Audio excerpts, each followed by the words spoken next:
Welcome to Real Flix Reviews. We're like a book club for people who hate reading. This week was our theater picks. We're doing the movie Pacific Rim by Guillermo del Toro, made in 2013, and James bringing movie news at the end of the program. This week we have Jonathan Charney, James Stevens, hello, Jeff Michael, and Ryan Preston.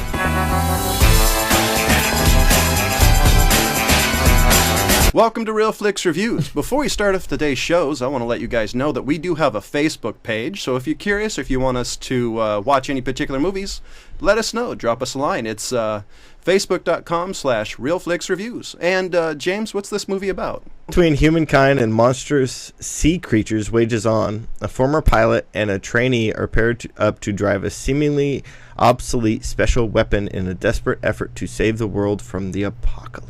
Okay, I have one question. Did anybody else find this movie extremely predictable? Mm-hmm. Like the first 10 minutes, I guess the entire plot. Have you watched Neon Genesis? Even without watching this movie was extremely predictable. Oh, yeah. Like the first 5 minutes, I'm like, okay, it's about this. At the end of the movie, I was like, fuck, it was right. Well, yeah. For me, it was kind of like, oh, look, it's Mech Warrior meets Godzilla. Okay, this is how it's going to go down. And that's exactly how it went down. Well, from what I understood, there was a end clip. I know none of us stayed for that. Well, us three, since we went and saw it. But I guess there was a little teaser for Godzilla upcoming. Really? Oh, yeah. shit. Oh, this somehow blends into Godzilla?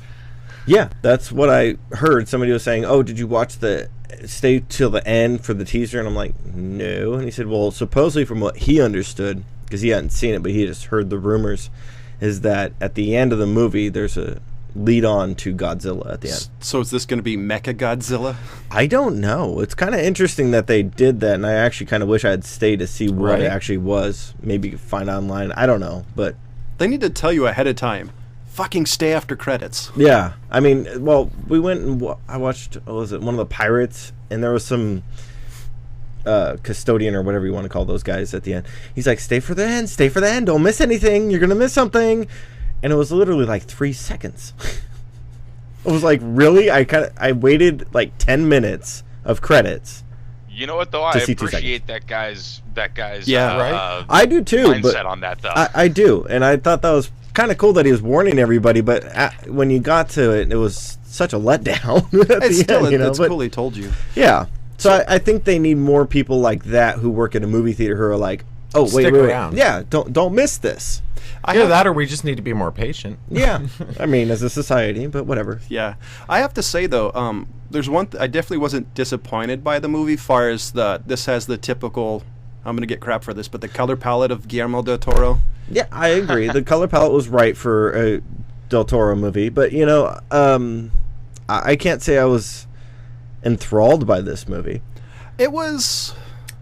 I think it had the feel of an older movie. It definitely didn't have the feel of newer movies that are like really like...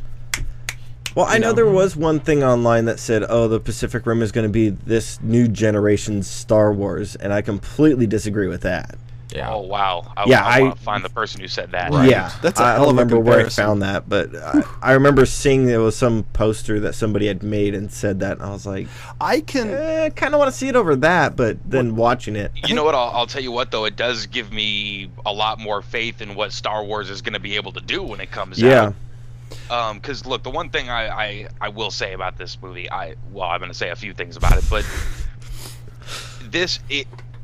it might have been the most beautiful fucking movie I've ever seen. I mean, it was so good looking. Like, yeah. I couldn't have been more impressed by the visuals. It was like a masterpiece. Usually... I mean, they put on a clinic of CGI. I wish they spent a little bit more of that budget on the plot, though. Well, to tell you the truth, usually the entire thing falls apart.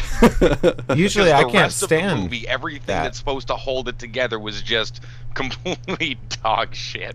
Yeah. I agree with you. It was pretty. Usually, if there's too much CGI in a film, I'm like, this is dumb, or this is like right, because they never got it to a place where you could appreciate it yet. Right, and I think they did a good job. And I think part of the fact that it was not Michael Bay. Because if it was Michael Bay, Michael Bay is going to shake the camera and move around, do a lot of handheld stuff. But the thing I love about Guillermo del Toro, his storytelling aside in this movie, is his love of just showing you what's happening. You know what I'm saying? He's gonna put the camera right front and center when the fist hits the monster's face. It's not something I expected from this director. Yes, I agree with that. The thing that I kind of had to stop myself a couple times is because I did kind of think for a few seconds, like, am I watching a Michael Bay flick? But then, like you said, Ryan, is that he followed the action a lot better than Michael Bay ever does. Everything is front and center with him. Yeah, because then I was thinking, because I'm actually being able to make out what's going on in the fight sequences better than Michael Bay ever does. Exactly. Well, because most of the times you see these fight scenes and the camera's like either shaking or thrown around this way. Yeah, and they're like, just moving so fast. Right, and you're going, oh, okay, so he got punched somehow or something. I think this happened. I think that happened. All the while, it's just a mass of metal kind of just whipping. Yeah, why did Megatron go flying?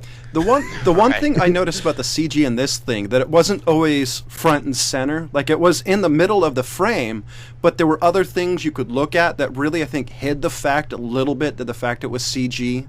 Like Michael Bay, it's in your face, you're right up front with it, and you can see that, maybe they didn't spend enough time rendering whatever. Oh, okay. Right. And it's amazing how much time that they spent on the tactile universe. I mean, when you look at it, you really look like that. I mean, I've said it before, I like when I could feel like I could reach out and touch the objects in the room, you know what I'm saying, without, it being like a hologram look. That's one reason I actually like Guillermo del Toro, because all his movies are fleshed out, like all the scenes and the ambience of the movie actually fits. I mean, that's one thing I think he does better than anybody, is get the feel of the movie, because he did it with Pan's Labyrinth, Hellboy. Right. But Pan's Labyrinth was such an original type of story. I mean, like people have done adult fairy tales, and a lot of people would argue the original telling of those fairy tales were a lot more adult than people made the Disney movies. But so he had like this really awesome sensibility when it came to stuff like Pan's Labyrinth. With this, it was almost like, I love old school kaiju movies. I love how they actually called the monsters kaiju. That was funny too. There was one thing I really did like about this film, was there was a scene where the girl, I don't remember her name, his co-pilot, basically. Oh, so okay, yeah. She, Mako. Yes, she says, oh, what was it? She basically went up during the fight scene and said, you could have won in a couple less moves. I think that was like a joke for the whole movie, because honestly, they could have ended all those fight scenes 100% quicker, because all you had to really do was use that little gun they had, that pulse gun on the hand. It was like, okay, we're going to punch you for a little bit, and then we're going to use the gun, and that's what kills you. And then they could just come out blasting stuff the whole time, like, oh, we got one last thing to try, and then this awesome sword pops out of their hand. Right? Like, why the fuck don't you start with that? But I think that was part of the film kind of poking at itself, saying, well, we could do this in less moves, but check funny? it out. It's a movie. Is that self-aware. Yeah.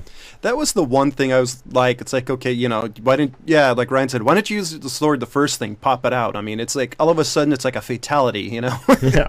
I mean, so that's the thing, it's everything seemed to be done for the sake of exposition, not to like the plot trying to move the thing along was just like, you don't want to follow it. You just look at the pretty pictures, look at the pretty pictures. Yeah, and that's kind of what I was getting out of this movie, is that, but the thing also is that I mentioned it earlier, is that it's anime coming to life. It's the mecha animes that they've been putting out over the years, and kind of mixing and match like I was going to say before, it's almost like putting in lines and types of situations that he'd seen in these old anime movies. Yeah. Like, that's why the dialogue seemed a lot cheesy to me. I thought one of the weaker parts of the movie was her little what was her name again? Whatever her name is. Mako, whatever. Mori. She... what was I going to say? Basically, I don't remember. The reason why she was having, like, the issues? Like, when she did the sync? With the shoe? No, I completely lost my train of thought. Okay. That was one of the things I actually thought was one of the more creative things about this movie, is how they said two people have to control it. So they had the left and right lobe sync. I actually thought that was one of the more original plots in this movie. Yeah. Yeah, I thought that was actually pretty good. See, I was... Well, my first thing about it was... I kept going on in this movie like, okay, just forget about that. Just move on to the next thing. Just forget about what just happened. Okay, it started out when he was like 15 or something like that, and it was like modern day, and now in like 20, 30 years or whatever it is, we've built these crazy monsters. One, why even build the monsters to fight these things? Right. I could have built you a far more efficient fighting machine, with all these swiveling, axes and whatnot, and just Right. that big pulsing gun. Just 9 pulsing guns. I mean, why build this thing that you punches? Anyway, and then the whole mind meld thing, it just seems like way too much for a Overkill. very, Way too simple much thing. thought for something so simple. Also, what's her face? Her little background story of how she was basically raised by The general. the or general whatever guy. it is. Yeah, I thought that was kind of lame. I'm like, okay, you got to go back and look at it this way. Probably a good percentage of the population saw these monsters. I mean, her story was just kind of like, well, everyone kind of went through that. They kind of tried to make Yeah. it personal. When she was a little girl, tried to make it like, Well, this is horrible. Well, I think the way they Right. played it is being able to actually sync and use one of these these devices is, I guess, really rare. And they So- did say that in the beginning. So the way I'm assuming it is it's rare to have somebody do it, and when somebody had such a horrifying moment when you lose your parents, it makes it even harder. So I'm assuming that she was compatible, but the fact there was this mental block was even more dangerous for her. So that's always kind of the way I assumed it. She's probably like everybody else who loses people, but she's probably one of the very rare people who can physically pilot one of these things. which again is retarded. Why make Yeah. a giant robot Yeah. that only like 9 people in the world can pilot? You know what I mean? Right. Like I know some forklift drivers that are pretty good with some controls, dude. Let's rehook these things up. Well, because you don't want it to be like robot jocks. I mean, seriously? But I think But what they're but that's almost And what honestly, it ended up being. if creatures were coming out of the fucking ocean, don't you think we'd drop a nuke on them? I mean, Well, they're that's far what enough I thought. out into the Pacific where we probably wouldn't get affected. they said they tried that. Yeah. They did mention that they had tried that before and it hadn't worked. And but yet it somehow explained- that closes their porthole. Well, it did explain why. I mean, what happened, like the reason why the nuke never worked. They did have an explanation of why it didn't happen that way. Which actually brings me to, what did you guys think of the comic relief between Charlie Day and Bern Gorman? The Oh, yeah, the the two scientists. nerds guys. I thought that was Yeah. actually pretty. I mean, I didn't like. Oh gosh, what was the tweaker guy with the cane? I did not like his character. The other scientist that was Yeah, always Bern against it, Gorman. basically. yeah. Gottlieb, whatever. Anyway, I didn't like his character. His was a little bit overacted, as far as I'm concerned. I'll agree, but I think they were one of the So better was parts. Ron Perlman. Yeah, But this yeah. is, but as James and I said in Yeah. the theater, this is a case of him never saying no. Well, I think what it kind of was, because if you Charlie Hunnam, or whatever you want to say his last Yeah. name is, he's buddies with him in Sons of Anarchy, which I actually liked Charlie's role in this one. I think he did pretty good coming off of the coat heels of Sons of Anarchy into a movie. But yeah, I was kind of like, all of a sudden you just see Ron Perlman with gold shoes. You're like, That was really cheesy. I But was like, yeah. but what's he is in this? a lot of Guillermo movies, so at this Yeah. point I'm assuming he's like Yeah, he was Guillermo's Hellboy lucky and all that doll, stuff. lucky Yeah. actor. But it just seemed like, hey, I'm gonna throw my buddy into this movie kind of thing. Like, oh, what the fuck? Why is Ron Perlman on Right? the There was screen? no No. reason for him to be in there. I kind of No. thought this exact same thing. Like, really? Okay, Ron Perlman comes out of the middle of nowhere. Right? For this, Fucking Hannibal Chow. I was just like, Yeah. oh, Christ, man. If this movie wasn't cheesy enough, it just went over the top. So he- But I So- think he poked fun at the same thing when he kind of said, I got my name from my favorite character, my favorite Asian dish, So at this point, is he like Tim Burton's wife? I mean, he's in everything. Or, you mean Johnny Depp? Yeah, or him, yeah. Wait, that's not Tim Burton's wife? Oh, okay, close enough. I think he was talking about Helena Bonham Carter. I Yeah. know. Yeah. I know. I'm just So giving him a hard time. I finally figured out like what I think the multiple animes they used to kind of get this. Oh, I you was did? You went I was through? I was thinking about it. I was thinking it seems like a little bit of Robotech, a little bit of Neon Genesis, and a little bit of it totally just lost it. But Well, Wicked have you guys City? ever seen the original Gojira and Rodan and Mothra and the other 140 kaiju movies that You there mean are? old black and white? Yeah, I've seen them, but not in a long yeah, it's time. been years. Right. I mean, yeah, me too. Oh. But I had a bunch of the old Godzilla stuff, and it's almost the same thing. It was really somebody who was a fan of those movies. It's like, let's just watch monsters fight and fuck shit up. And I was going to say, the other one was a Pat Labor. Okay. So those are the three that kind of like seemed like, kind of threw in a hat and Honestly, mixed. this movie's hard for me to really even pick apart because I think it's supposed to be cheesy. It's a blockbuster. It's one of those summer releases that's supposed to be entertainment. There's really no brain work There was too involved. many things that started really taking me out of the story when I had to start thinking about it. Like I said, I just kept trying to do like try to forget about it, Yeah. move on. But you did hit on a point. I know that Guillermo del Toro loves like animated stuff. He is a big fan of that type of thing. So I'm assuming, like you said, that he took some of the things that he's a fan of and mixed and matched them into this flick. like the Wachowskis do on some things. Yeah. I actually, if they do a live Robotech movie, I actually wouldn't mind Guillermo doing it because the sensibility he has with colors and feel, I actually think he could do a good job if he got somebody else to write it. Yeah, well, I mean, look, visually, I'll watch anything this guy ever does. Same here. I mean, that's why I went to go see this movie in IMAX, knowing nothing really about it. I was just expecting good visuals. Same here. Which is really what I got out of it. I think that this is a letdown from, I guess you could say, the status of Pan's Labyrinth. I agree. Right. And especially because, look, if you're such a trying great to do the storyteller. Star Wars thing, there's no way you're a good story to go along with it. Right, and that's just it. Guillermo does really good stories. I mean, but this one, it was just kind of like, it should have been a Michael Bay film. I hate to say it, where it was just it's big CGI monsters, and it's like I said earlier, it's a Mech Warrior meets Godzilla. I do, I do like the Go Lion Voltron moment when they said, what was it, Rocket Fist, and you see the rocket elbow, and the elbow went right. I did, that part. I'm like, yes. Next. Not only that, but and the funniest things after that, my thought was, okay, form blazing sword. The next scene, the sword pops out. Well, like, and yes! they totally did Power Rangers move too, because they're like, they have that flat hand and then the fist in it where they bring it together all like Zen like or martial art like. I always try to stay away from that. I was totally thinking. Right. I was like, okay, is this a Pink Ranger? Is it going to change into a Panther or? But they're missing the 20 other moves to get to that. When they were going through it, the city, and just smashing everything.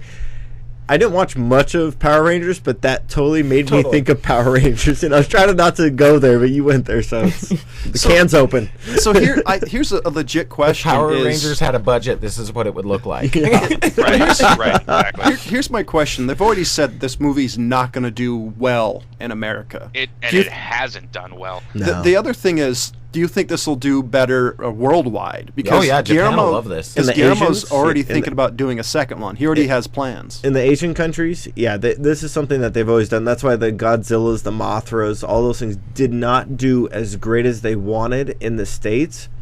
But out in but that's Japan, their main one that they and have. China, in those areas, they did fantastic. So here's the question. If he makes another one, do you think there'll be a U.S. release, or do you think it'll be straight to DVD? It will probably be it's going to be a U.S. a small release in the U.S. It will probably be the Not same. even a small release. There's no way. You think it's going to be There's no blockbuster? way you can do a small release with the kind of budget he's going to need to do that. Yeah, that's a good point. Well, if you're focusing on China and Japan, you can do a small release in the U.S. because that make up for the lack of audience. I mean, because there's a ton of people. I mean, in look, both they countries. do this. They do this all the time with crappy movies, and we always wonder why they make the sequel. It's just we're wondering why it's happening to a good director.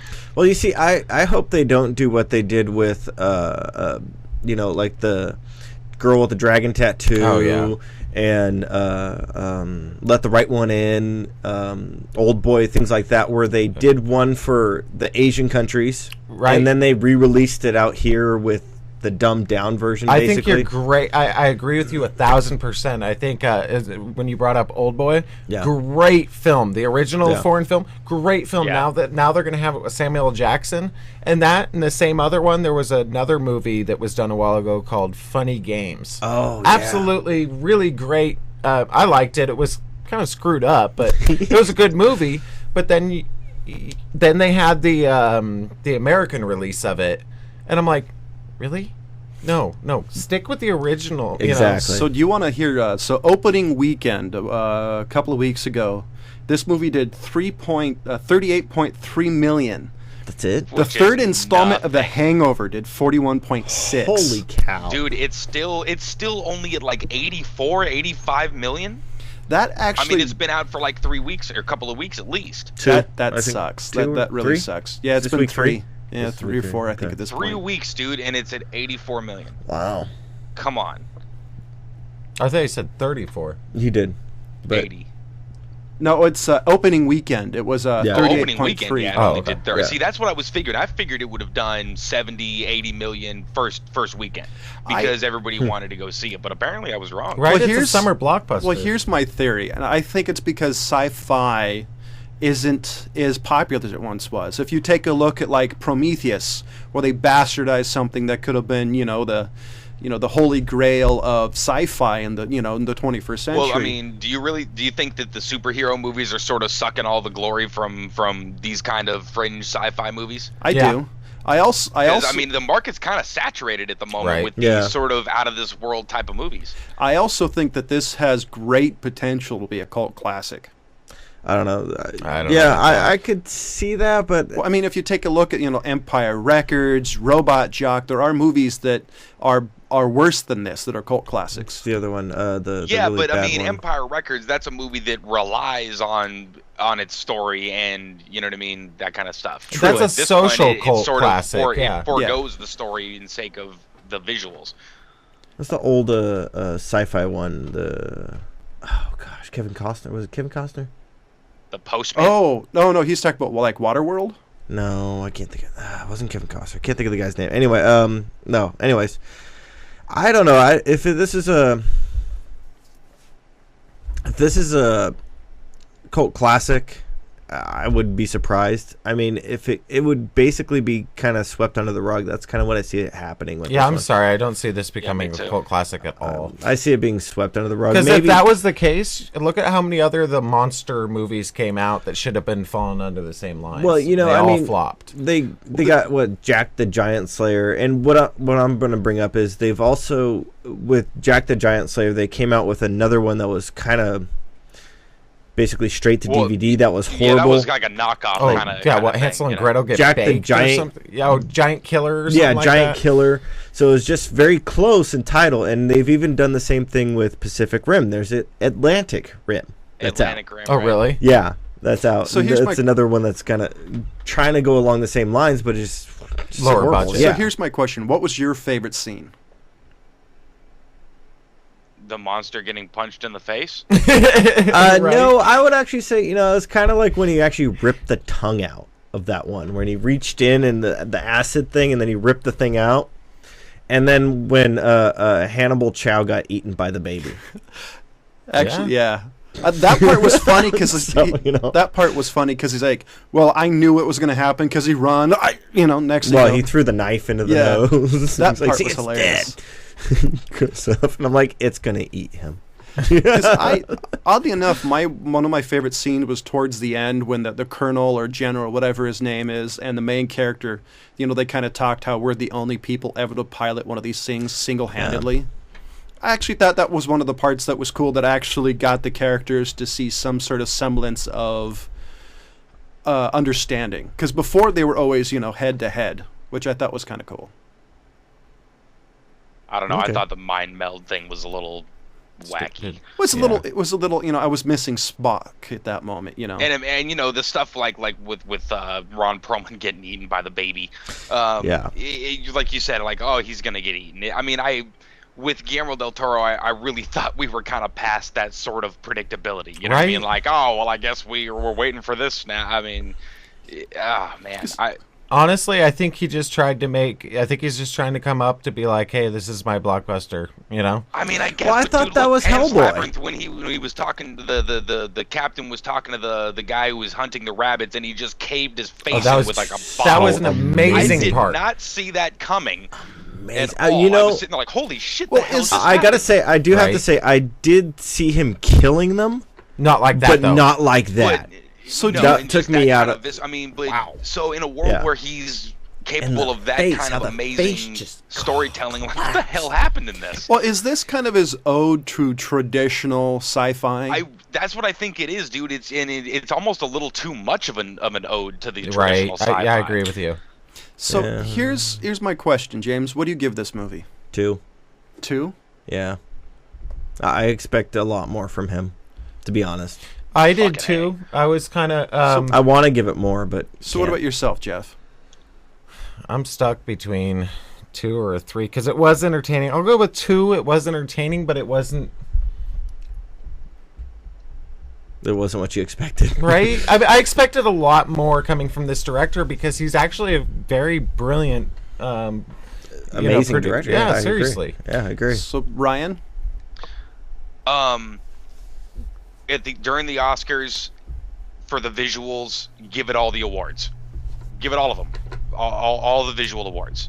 That being said, a 2, dude. I mean, story is key, dude. I mean, like, Yeah, I movies agree. are fucking storytelling. If you can't tell a good Yeah. story, It boils what the down hell are we to doing? giant robots fighting aliens. and- I mean, come and- on. Right, and Ryan, like James said, I expect more. You know, you hit it right on. I wasn't disappointed by the acting. No. I really wasn't. I thought the acting was great. I thought the visuals were great.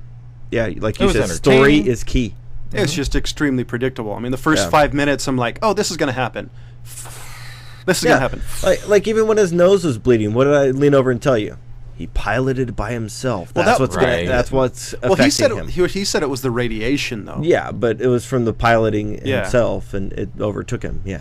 Anyway, this is where I'm going to dissent. I give it 3 out of 5 just because I find it entertaining. I generally like these kind of movies, but besides that, this movie was predictable. Some acting in this movie was very thin. I mean, I thought it suffered on There was account of the dialogue being Yeah, written that's kinda, where I kinda come cheesy. from. I mean, I think that whoever was in the role that they did a good job. There was a couple overacted areas, but I think that was It was just the based material off they were of- working yeah. with. I yeah. actually think the worst written parts were between the two scientists. Yeah. I mean, those were some of the funnier scenes, but those were really badly done. Yeah. Yeah. I thought the scene where he jacked in or synced into the kaiju in the lab, I thought that scene had potential, and it dropped the ball hard. Yeah, it really did. So I it's a 3 out of 5. I think if you have it's on HBO or ABC, I say give it a watch if you haven't seen it ABC. before.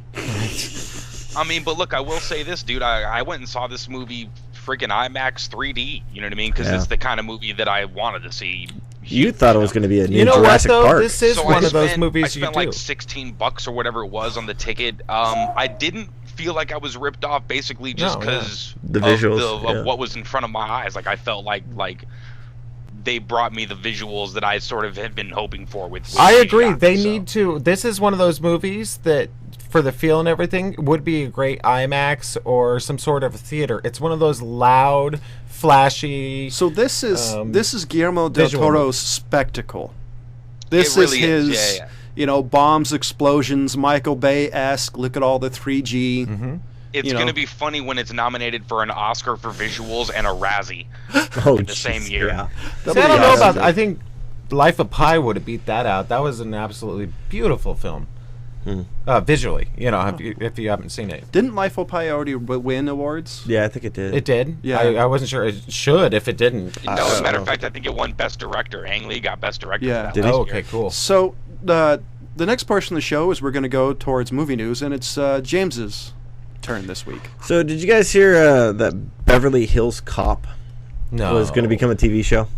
a TV show. Yeah. Oh, shit. I thought they were just going to remake the damn movies. No, That's a TV well, show's hold on, I'm even getting worse. there. I'm getting there. They were going to push it as a TV show, and then they turned it back to a movie. Jeff, No. and Please guess, tell me Eddie Murphy. Yep, Eddie Okay. Murphy's going to be in it. Oh yeah. Fuck yeah, I'm So- totally in. But I mean, It's what like did you think Lethal about the Weapon third one? revisited. Yeah. Please tell me what's his name? Judge Reinhold's in it still. Oh, I don't know. I know that. Well, it's gonna be them taking hits of Metamucil on their walking on their walkers. I mean, both at this Oh, it's point gonna are be really the greatest thing ever. As of an hour ago, they confirmed that Eddie Murphy is going to be in the flick. I don't know about anybody else. I'm actually looking up to see if they even have anything on 4, but I didn't see any actual other than rumors on what's going on with it. But as far as I know right now, it's Paramount Pictures is picking it up, and Eddie Murphy is on board with it. If Eddie Murphy plays Axel Foley in anything, I will watch it. You know, I kind of agree with Jeff on it. Is that, you know, it's like the Lethal Weapons or the Die Hards that they just are still trying to Bring back that nostalgia. Well, yeah, No, exactly. Fuck nostalgia. Make me one of those movies every year. Right. What, you want a Police I want Academy? a buddy cop movie at least every couple of years. Come on, Well, watch Police Academy. the third. That's what I'm saying. I don't want to rewatch all this shit. I just want a new one. The third one of the series was awful. But yeah, that's Hold on, where which I'm one are we talking about? Number 3, Beverly Hills Cop 3. Yeah, I mean, come on. Oh yeah. That Well, one I mean, yeah. sucked. But you know, It's like RoboCop 3. I do gotta say, I did like kind of the bad guys in 3 better than 2. Speaking of RoboCop, though, you know what really irritates me? PG-13. The new PG. What the? Merg. I don't even know what this one's gonna be. Do you think? Okay, here you go, Ryan. Here's a good question for you, since you seem to be the big Beverly Hills Cop. I was a fan of it early, and then it kind of fell out of it because, as far as I'm concerned, they just did the same thing. It I'm was really trying to fun. refrain What from would humming you this do? song right That's what you say about boxes and shit. It was fun. Do you think this one should be rated R? Yes. The new Beverly Hills Cop? Yeah. Absolutely. Yes. So you want to see Eddie Murphy with his pants down? No, what? Yeah, just how'd messing- that bleed in? Rated R. Anyway, I don't know. I don't think You're I'm fired. not excited for this one at all. Either am I. But well, look, I'm not excited for it if it's gonna be like a Starsky and Hutch, like he's gonna make a cameo as a janitor in the end of the movie kind of thing. Oh, I don't know. And some other asshole's gonna. I don't play think he's gonna be the Axel, or if Stanley. he's gonna be like an older Axel Foley, like when they're old and shit, and they get onto a case. I'm cool with that. But who do you think's going to be the Axel Foley if it's not Eddie Murphy? It's got to be Eddie Murphy. Yeah, I don't But see that's what them. I'm saying. They have to do the movie when he's old. Well, do you- they don't have a movie unless they have him for. Do you think Beverly he's Hills going to Cop. be in like a Oh, I know what an they could do. advanced setting, like a commish or something, and kind of having a little guy underneath him go over there and do that? No, I'll see- be the old Jedi Yoda. That's what I'm saying. It better not be Lethal like Weapon. a mentor kind of thing. Yeah. I could see what it is. Like He's Danny retired. Glover and- I could see one of his old cases coming back, and he pulls a first, what he did in the first movie. He goes over there, retired, and shenanigans ensue. Well, of course. I mean, that's what any good Beverly Hills Cop, Die Hard, or Lethal Weapon would do. Yeah. I don't know. I don't know. I saw that this is coming out. I was kind of on the fence on it. Like I said, I mean, I really enjoyed the first one. The second one was petering out, and the third one was just kind of. It was RoboCop 3-esque. That's being generous. Yeah, but still Eddie Murphy being funny. Yeah. In a thing that's not Daddy Daycare, for Christ's sake. Come on. Oh my god, that was horrible. Or what was it? The Big Mama's house or whatever. That's what I'm saying. Eddie Murphy is still the funniest thing in the world if he given half a chance. Well, he's got to be given the right role. Yeah. Right. Which at this point is nothing he's Oh, done didn't in he the do last Flubber? decade. Yeah. Wasn't he Flubber too? Yeah. Oh, jeez. Terrible. So the question for next week. No, he wasn't in Flubber. Yeah. Wasn't he? No, Oh, he did the that's Nutty Robin Professor. Williams. Flubber was Yeah, Robin Professor. Williams. Yeah. Anyway, He sorry. did. That's what I was He confused. did about. Dr. Doolittle. Yeah, that's what it was. That's yeah. So that's are right. we still continuing on the black and white from last Yes, week? we are. If we are, then next week I'm picking the movie Young Mr. Lincoln with Henry Fonda and Alice Brady, made in 1939. Wow, that's taking it back. Awesome. I do like movies from the 30s and Yep. 40s. So set the Wayback Machine to a long time ago. Yeah. That's Henry Fonda. quite a long time Good ago. times. Are we going to do Chaplin next? I'm not actually a big fan of Chaplin. Yeah, let's but try to keep it in the talkies. Right? We're not going silent on the black and white. Come on. Here, you want to watch the 4-hour Yeah, All 4 hour Quiet on the silent. Western Front? I don't know. I actually really liked the movie The General. Yeah, that's good. It was a great movie. So, ladies and gentlemen, I gave the movie Pacific Rim a 3 out of 5. James, Ryan, and Jeff both gave it a 2 out of 5. And we'll see you next week.